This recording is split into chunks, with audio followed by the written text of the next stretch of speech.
Ura, Eusko Jaurlaritza. Ura da, gu gara. Urko! Urko! Hortxe zaude! Ez da uste hemen Ebroko ibaian hainbesteko bizitza zegoenik?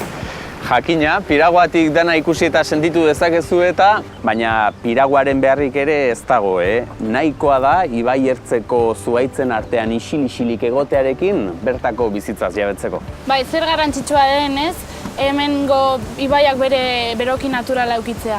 Bai, eta ez gara jabetzen, landare beroki hori gabe, ibaiak ez du babesik higaduraren aurrean. Eta gainera, ertzetako landarediak, ur goraldiak moteldu egiten ditu. Alegia, paisai ederra eskaintzeaz gain, filtro berde papera ere baduela. Espezie ugari dago hemen ibaian, ez? Ibai ertzean. Bai, sahatxak, makalak, altzak. Eta animalen inguruan? Batetik bertako arrain guztiez gain, bada hegazti mordoxka bat, bisoi europarra, igaraba eta suge mordoxka bat. Ez alduzu bakarren bat ikusi? Sugerik oraindik ez, baina txuriak bai. Eusko Jaurlaritza, Euskadi, auzolana.